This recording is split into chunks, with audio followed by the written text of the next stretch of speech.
আসসালামু আলাইকুম রহমতুল্লাহ। কী অবস্থা, সবাই কেমন আছেন? আশা করি সবাই ভালো আছেন। একজন প্রবাসীর গল্প নিয়ে আসলাম আজকে।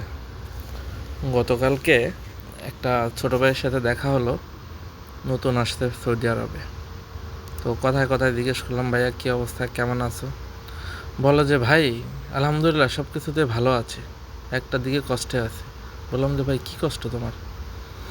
ভাই রান্না করতে পারি না, রান্না করে যে খাবো সেটা পারতেছি না।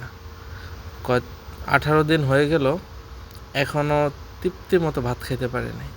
তখন আমি বললাম, কেন রান্না করো না, খাবার খাও না নাকি? বলে যে ভাই আমি রান্না করতে তো পারি না। তখন বললাম, কোম্পানি খাবার দেয় না? বলে যে না। পরে বললাম যে তুমি তো নতুন, তোমাকে কেউ হেল্প করে না? ভাই যাদের সাথে আছে সবাই নতুন, এখন ভালো করে কেউই কিছুই পারি না।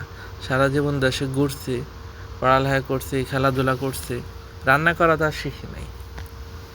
ঠিক আছে, তো বলে যে ভাই 12 ঘন্টা ডিউটি করি, সকাল 7টা থেকে সন্ধ্যা 7টা পর্যন্ত। এরপরে আসি, বলেন কি রান্না করতে আর ভালো লাগে? পরে সান্ত্বনা দিলাম, কি আর করব, বলার তো কিছু নাই। বললাম যে ভাই প্রবাস জীবনটা এমনই, তবে সমস্যা নাই, ঠিক হয়ে যাবে, একটু কষ্ট করো, ইনশাল্লাহ ঠিক হয়ে যাবে। ভাই কষ্ট তো করতেছি, রান্না করতে পারতেছি না, এটাই হয়েছে কষ্ট। পরে বললাম, যখন তুমি রান্না করবা ফ্যামিলিতে কল করবা, জিজ্ঞেস করবে একটু একটু কোনটা দিয়ে কি করবা, কিভাবে রান্না করবা। তো যখন কথাগুলো শুনলাম তখন অনেক খারাপ লাগছে। কেননা যখন আমি সর্বপ্রথম প্রবাসে যাই, আমিও রান্না করতে পারতাম না।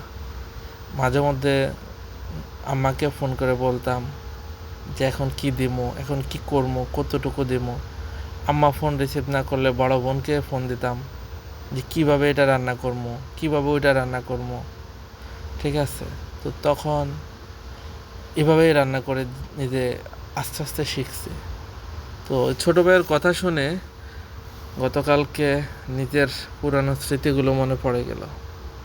তো যারা প্রবাসে আসবেন সবার প্রতি একটাই অনুরোধ, প্রবাসে এসে না খেয়ে কষ্ট করাচ্ছে, একটু দেশের থেকে আসার আগে মা বোনদের কাছ থেকে একটু রান্না করাটা শিখে নেন, অথবা ইউটিউব থেকে দেখে নেন, যাতে আপনি প্রবাসে আসলে কারো দিকে না তাকাতে হয়, না খেয়ে থাকতে হয়, এমন যাতে না হয়। তো সকল প্রবাসীদের জন্য এই ভিডিওটা, যারা নতুন আসবেন সবাই ভালো থাকবেন। এটাই বাস্তব প্রবাস জীবনের গল্প, সত্য ঘটনা। সবাইকে আমার সালাম, আসসালামু আলাইকুম রহমতুল্লাহ বারাকাতুহু। আল্লাহ হাফেজ। ভিডিওটা ভালো লাগলে লাইক কমেন্ট শেয়ার করতে ভুলবেন।